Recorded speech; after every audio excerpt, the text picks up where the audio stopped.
What's going on, people? Welcome back to another episode of the FF Ballbusters podcast. My name is Will. Joining me is my co-host Eric, and today we're here to talk some round by round draft strategy and just stuff of that nature, helping to get you guys ready for your drafts coming up. Eric, you got anything for the people while we're getting started up? Yeah, really excited for this video. I think this could be one of the most informative, one of the most important videos that you watch from our channel this off season. But aside from that, before we get into the video, I would just highly encourage you guys to subscribe to the channel. We're fairly new, we're trying to grow. We have a goal to get to 500 subscribers before the start of the regular season, and we're fairly close. So if you could help us get to that goal, that would be very much appreciated. It's free and easy to do for you guys, and it means way more to us than you even realize. So yeah, if you could help us do that, that would be fantastic. Stick around with us, subscribe, and let's have some fun. All right, with that being said, we're going to go ahead and get into it. Like I said earlier, this is round by round draft strategy. So we're going to base most of our recommendations in this video off the assumption that you're picking directly in the middle of your draft order because we figured that's where it's going to benefit the most people, but it also happens to be our favorite spot in this draft so far in 2023. So far in our experience, it seems like it's easier to construct a well-rounded roster and just to find value when you're kind of drafting that middle position of, rounds 5 through 9 versus when you're drafting on the edges on the turns. So we're gonna base Picks this, picks 5 through 9. right. Sorry, picks five through Yeah, nine, yeah, not around five you're through good. nine. We're also gonna base the format off of one quarterback, two running backs, two wide receivers, one tight end, one flex, half PPR. So that's what we're basing this format off of for this strategy in particular. We're gonna kick this off with round one. One person we're targeting is Mr. Tyreek Hill. We talked about him quite a bit, but what's the strategy behind this one, Eric? Yeah, so I like in our experience so far, I really like getting an elite receiver in round one, specifically because I really like the value of running backs in round two. And then you have the ability, I think, especially in the middle section of the rounds here, to get an elite wide receiver that could finish as the wide receiver one overall, and a running back in round two that could do the same. And so if you can build a roster with that type of upside early on, I think you set yourself up for success going forward. Yeah, I 100% agree. I think it's very hard to come by those super elite wide receivers nowadays, and just the disparity between the top end guys versus those middle round guys, it's just huge. It gives you a huge advantage. And guys like Tyreek Hill, even though there's super productive guys like Justin Jefferson that are going at the beginning of the round, there's not too much of a difference in the value you're going to find between him and Tyreek Hill, especially at the volume that Tyreek Hill is performing at, and just the volume he was Right. performing at last year going into this year. And just some other people that are kind of going in this range that we're also looking at the target. We've got guys like Cooper Cup, someone else who's been hyper targeted in his offense. Austin Eckler, someone who benefited from a ton of targets last year.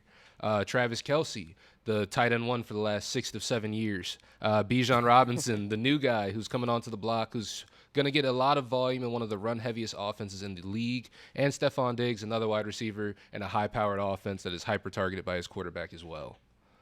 Absolutely. So with that being said, we like Travis Kelsey in this range too, but it does stand to be said it is kind of difficult to build a roster around Travis Kelsey when he is your focal point. So be careful. If you're going to go for a Travis Kelsey, make sure you do plan for it accordingly because your roster construction can get a little crazy from time to time. Yeah, I would highly recommend if that's a guy that you're considering targeting, which is well warranted. Hmm. Obviously, he's paid off at that tight end one spot for many years, but I think it's probably worth getting some mock drafts in, whether it be on Underdog like we've been doing, or on Sleeper, whatever your platform of choice, and taking him in the first round to see what that roster construction looks like as you go throughout the draft. Absolutely. And looking at round two, somebody who's actually rising up draft boards now a little bit as well, Mr. Tony Pollard. What do you think about Tony Pollard and draft him in round two, the value that you can find there? I'm ecstatic when I can get him in the middle of round two. Like you mentioned, his ADP has been on the rise a bit, so it's possible that he kind of falls out of that zone and you might need to be on the turn in order to get him. But for the past month or so, I've been able to get him in the middle and sometimes even back half of the second round. And I think that that's just a screaming value. He has a legitimate shot to finish as the RB1, in my opinion. And if you want a more in depth explanation as to why we kind of think that, we just put out a running back rankings video and tier list where we go way more in depth about all the guys, including Tony Pollard. So check that out. But yeah, I just think his upside is through the roof, and to be able to get that in the second round is fantastic. I 100% agree, especially with the fact we know for a fact now that Zeke will not be rejoining the team since he's signing with the Patriots. I Yep. guess the only real competition he could have at running back that's still out there in free agency is what Lombardi Lenny. It's really about it that's left, Probably Kareem and Hunt, I don't maybe. I don't see them being any type of competition for Tony Pollard. So the sky is the limit Yeah. for sure. Other guys that are going in this range that we're taking a look at as well, Mr. Devontae Adams, Amon-Ra St. Brown, and Josh Jacobs as well. Just some great values that you can find in sort of that middle of the second round. Yeah, all of these guys I'd be ecstatic with, honestly, in the second round. Even if you went wide receiver in the first round, I don't mind taking a Devontae or an Amon Ra. Obviously, format it kind of depends. Like if you're starting three wide receivers, then that might be a more reasonable draft strategy. But we'll go through kind of the alternate routes depending on who you pick as we go throughout this, round by round strategy guide. Absolutely. And looking at the third round, looking forward to it, we are targeting people like Mark Andrews, the tight end, just somebody who's been sort of a fantasy game changer at the tight end position. But Eric, you got a little bit more context as to why we're targeting Mr. Mark Andrews here? Yeah, I think it's important this year, especially after the patterns that we saw from 2022, to have elite onesie positions. And what I mean by onesie positions, if you don't already know, it's the quarterback and the tight end. At least in our format, I guess in Superflex, quarterback is no longer onesie, and sometimes you have two tight end leagues. But Hmm. in most standard leagues, you want to have an elite player in those positions. And I think Mark Andrews is really the only guy outside of Travis Kelce that I have confidence in that it's actually going to provide you with a significant positional advantage. And so to be able to get him at a 2 round discount from Kelce, I think is a pretty good value. He's another guy that honestly, I think as we get closer to draft season and push closer towards the NFL regular season, he could move up draft boards a little bit, especially now that people are kind of getting back into the swing of things and realizing that the new offensive coordinator in town, Todd Monken, is going to lead to more pass volume and open things up for this offense as a whole. But hopefully he stays a value in round 3 because I will be taking him every single time. Absolutely. And like you said earlier, Mark Andrews kind of provides that ceiling where he could finish as the number one. So getting that 2 round discount and still having a guy who could finish number one or possibly would finish number one, an amazing value, like you said. And through 3 rounds, we really have three guys right now who could finish number one at their position. Um, Yeah. we have some alternatives also to find here. We have Mr. Jameer Gibbs, Jonathan Taylor, who did he recently rejoin the team or he was recently back at training camp? Probably by the time that this video releases, he'll be back with the team. I Hmm. think the latest report is that he's likely to come back. It just hasn't happened officially yet. Gotcha. Makes sense. So, Mr. Jonathan Taylor, if he returns, that's also a great value to be found in the third round. And Mr. Lamar Jackson, someone who we have been champion this offseason, someone we believe could finish as the QB1 this season as well. Someone who finished with one of the greatest fantasy football seasons in all of time. So, definitely looking forward to guys like that. Yeah, and specific to the quarterback position, we'll get to it as we go further. I prefer to wait just a little bit longer there.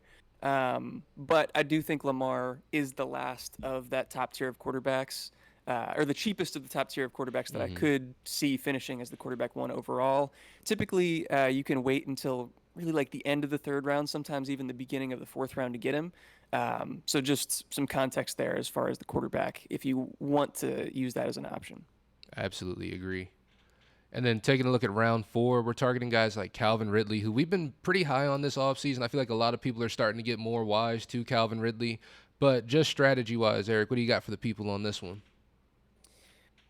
Just for like a player analysis, I think I have him ranked inside my top 12. I think you have him in there, or at least close to there as well. I think so as well.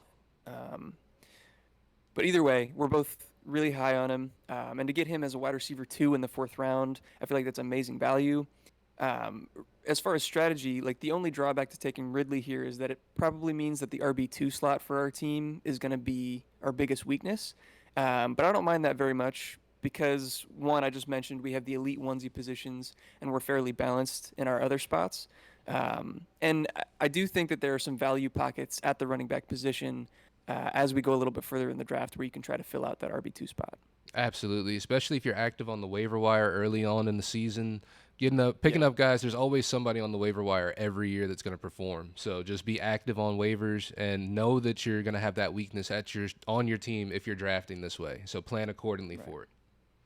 Other guys going in this range as well that we're targeting: Mr. Joe Mixon, Keenan Allen, Amari Cooper, and Justin Fields. Somebody else who's in that right after that tier break of quarterbacks, but we also feel like could perform at a super high level too. Yeah, so Joe Mixon is a guy that I'd be really confident in here. Obviously, he has some kind of legal troubles looming right now, so we'll see what the result of that is. But assuming that he's not suspended and there's no action taken for this year, um, I wouldn't mind going running back in this position. There's also some value pockets to be had at wide receiver in the coming rounds. So that's why it kind of benefits you in the early rounds to be balanced, to take wide receiver, running back, and then a onesie position. You can let the draft come to you. You don't have to worry about roster construction this early on. Yeah, I love doing that too. Just kind of sitting back and reacting, responding to the things going on around you instead of kind of being on the clock saying, I got to construct, I got to do this, I got to make these moves, which is Right. sort of the pressure that you're on on those edges for sure, especially when you got back-to-back picks.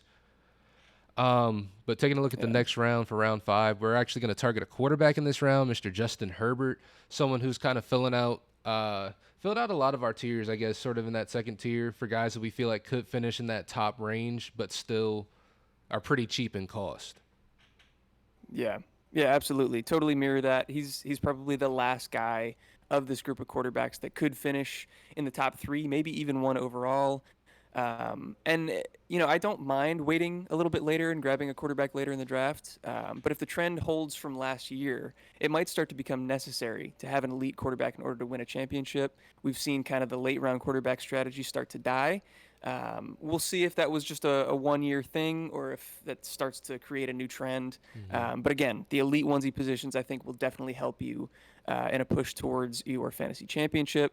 But in regards to Justin Herbert specifically, I think with his offensive line, his weapons, and himself being back healthy, along with the change in offensive coordinator to Kellen Moore, I really think he is primed for a huge bounce back season. And so, yeah, I already mentioned with the last one, being balanced, having elite players in the onesie positions allows you to take best player available. So, just to kind of hammer that home, I think that's really important.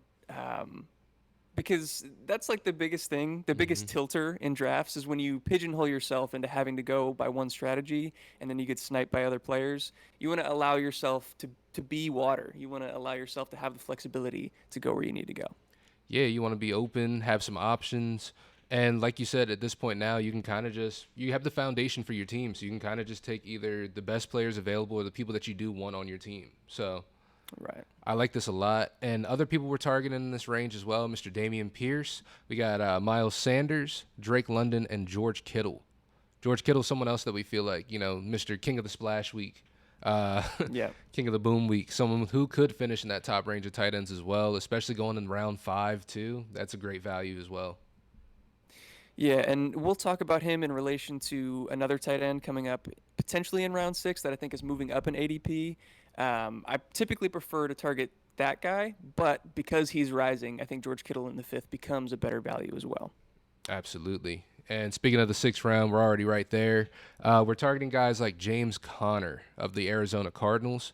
You want to explain the logic behind that one, Eric? Yeah.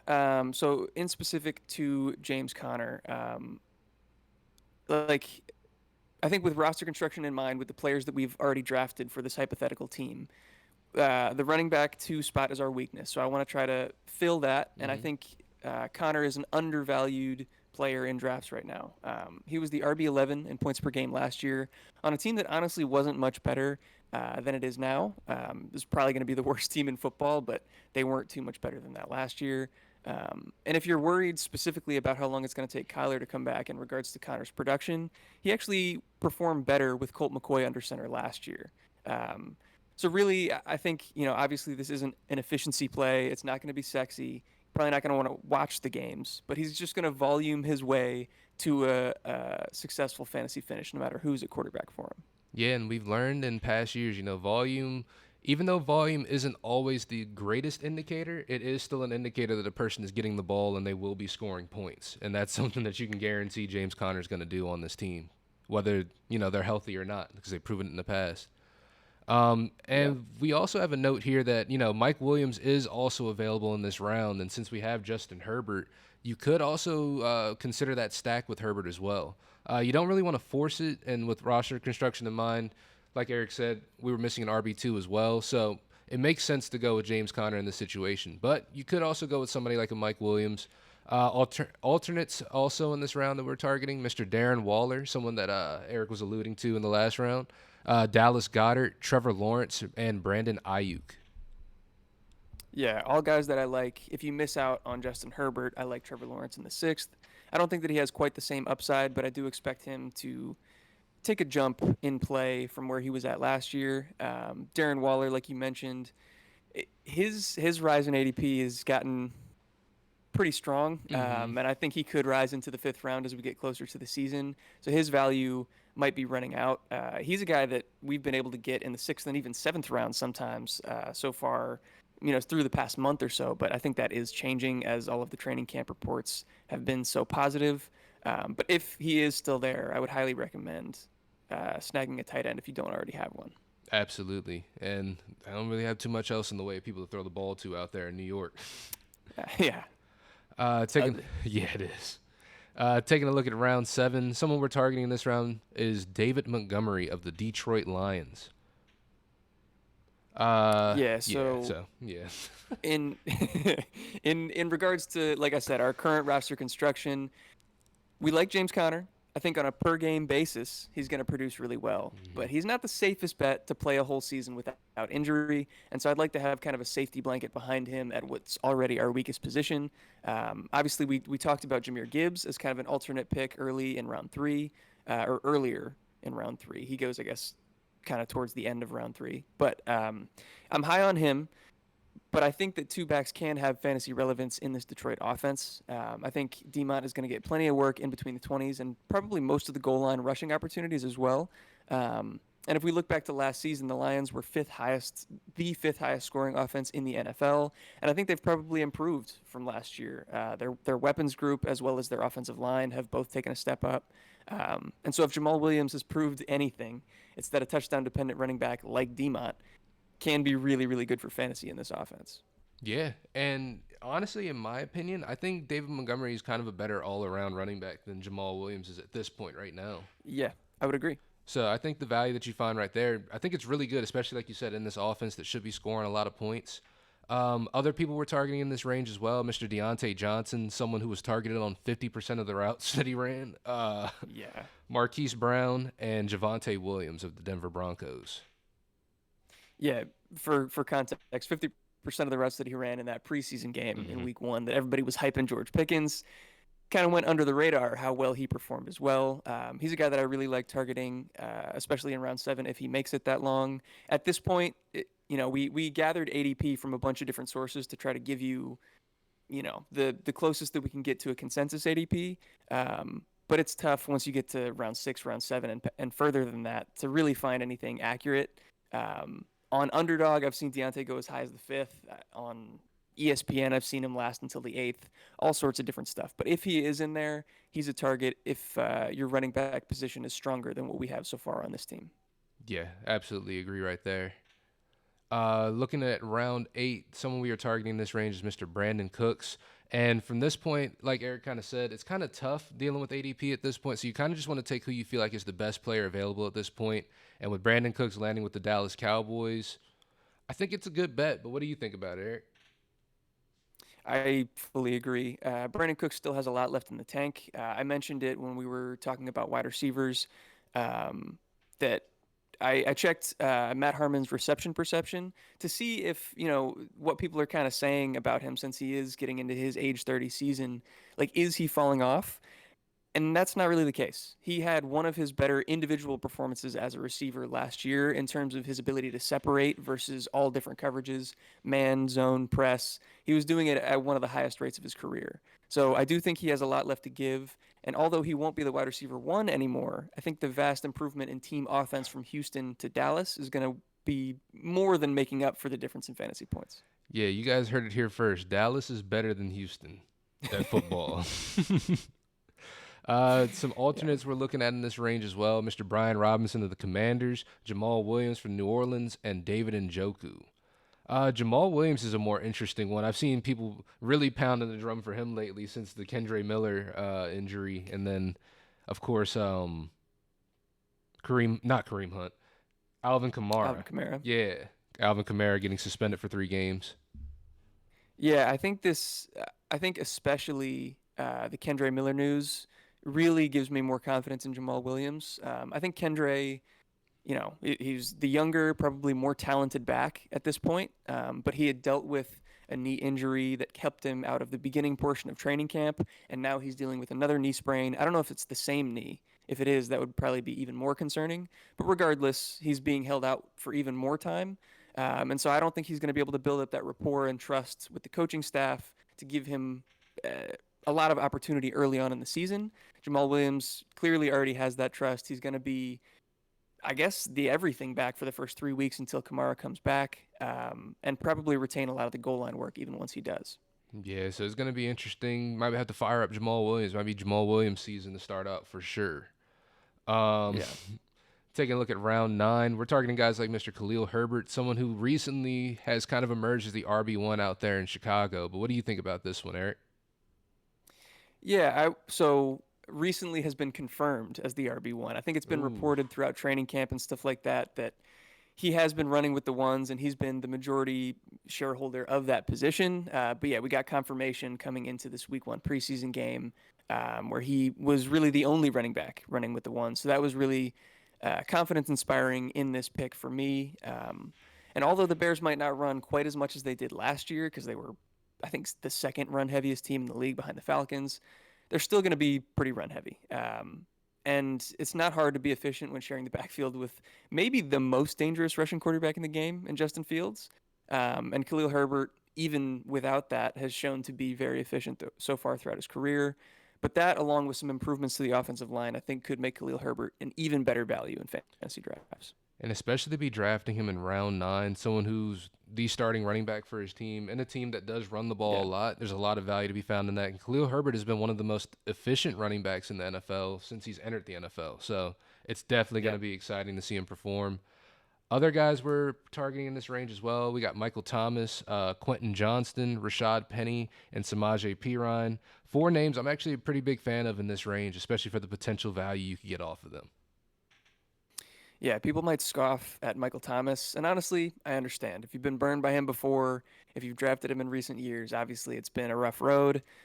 So I don't mind you fading him, but if there's any chance he stays healthy, which you can choose to believe in or not, I think he has a solid role in this offense. And I think that Derek Carr kind of suits him better than the quarterbacks that he's had in recent years. So there's a chance for higher production there. And then the other guys, Quentin Johnston, just a high upside play and an offense that I believe in. Rashad Penny, pretty similar. And Samaje Perine depends on how much you believe in Javante Williams' recovery timetable, and just how much of Sean Payton's typical running back by committee is going to continue here in Denver. Yeah, and how much Denver's going to even improve because they were looking to midseason form that preseason game. So hoping for better In from a bad Denver. way. Yeah, in a bad way. Yeah. And then taking a look at the final round, we're going to be covering for this video, round 10. We're targeting guys like Rashad Bateman of the Baltimore Ravens. And what's the logic behind this one, Eric? So I do think that I can make a logical argument. I Hmm. think there's a lot of people that are going to disagree. This might be personal bias. I just still have a lot of belief in Bateman. Obviously, drafting Zay Flowers, signing Odell weren't beneficial to his outlook for this season. But I think that the increased pass rate with Todd Monken coming in should allow Bateman enough opportunity to be productive for fantasy. Probably not consistent week to week, but in round 10, it's hard to find anybody that can do that for you. I just can't shake his college production. He was such a good prospect coming out of Minnesota, and his numbers when he's been healthy and on the field in the NFL have shown that he has what it takes to be a high end producer. So if he can stay healthy, and if Todd Monken does to this offense what we expect him to do, I think he's going to be a great value in round 10. Absolutely. And they have some flexibility with how they want to use Rashad Bateman because we've seen them use him all over the field. We've seen him run plays from the slot. We've seen him used as a possession receiver. We've seen him used as a splash play receiver. So they can Yeah. put him in, they can deploy him in any way that they want. So I think that at this point in the draft, like you said, in round 10, that's a great value to possibly find in a high powered, what should be a high powered offense. And then alternates we're looking at in this range as well. We got Sky Moore, Tank Bigsby, Dalton Kincaid, or any quarterback that's sort of in that big tier of quarterbacks like Kirk Cousins, Aaron Rodgers, Geno Smith, guys like that who Yeah, are sort of going in that exactly. range. Yeah, if you're interested in like more specifically what that big tier of quarterbacks is, you can go check out our quarterback rankings and tiers video. There's a huge tier of quarterbacks that kind of comes basically right after that Justin Herbert tier. Hmm. And so that's why if you noticed, like our alternates for round, I guess we had Trevor Lawrence in round 6, but our alternates from that point until round 10, we didn't have any quarterbacks in there. It's because I'd advise waiting. I think a lot of quarterbacks that go in those rounds all the way through round 10 are similar values. So why not wait until the cheapest one? But like you said, guys like Kirk Cousins, Geno Smith, Aaron Rodgers, whoever falls there, I'm more than happy with having as my quarterback one. Absolutely. You got the steady guys like that. You even got some people you could take a shot on, like Russell Wilson's also going in that range if you think that he's going to improve this year. I mean, personally, I'm not touching him, but hey, you can go for it if you want. But Anthony Richardson, maybe, depending on the type of league that you're in, he might fall to this point. He's got pretty high upside as well. also very, very true. But with that being said, that is actually going to round out our list for our round by round draft strategy. Just wanted to give you guys the first 10 rounds. By this point, we can't really give you too much advice after round 10 because it is kind of a crapshoot. But Yeah. make sure you're taking the best player available. Take the guys you want on your team. Try to find some value in those late rounds because there is value to still be found. But it's just a different type of value that we can't really quantify right here and right now. But if you feel like there's anything that we missed on, if you feel like our strategy's off, if you liked our strategy, comment down below. Let us know what you think. Sound off in the comments. Let us know if there's any of these players you disagree with. If you think that they shouldn't be touched, do you think they should be drafted even higher, even if you feel like they'll be gone by the time you think we're underestimating it. Let us know. Also, hit that like button, hit that subscribe button, hit that notification bell. That way you know when we drop all of our latest videos. But with that being said, Eric, you got anything else for the people before we head out? Yeah, some other things down in the description below if you can check that out. We have our link to our Discord. So, obviously, like Will mentioned, hit the comments, talk to us. We respond to all of those. But if you want a more in depth conversation with not only us, but some of the community that we've already built in there, you can come join the Discord. We'd be happy to have you. All of that is free as well, so no need to worry about any money issues. And then also, if you're looking for some of our sponsors, we have those listed in the description as well. We start with League Winners. We are partnered with them, and they just brought in a bunch of new people, content creators, whether it be written or video content. So go check them out if you want to get even more potential content to get you ready for the fantasy season. In conjunction with our partnership with them, we also have a partnership with Underdog Fantasy, who we've doing a bunch of best ball and mock drafts with them this off season. You can use our promo code FFLW to get a 100% deposit match over there. Also, do numbers if you're looking for some cool apparel, hoodies, t-shirts, hats, any of that stuff. Will, I think you're wearing one right now. Oh, yeah. All that stuff looks real good.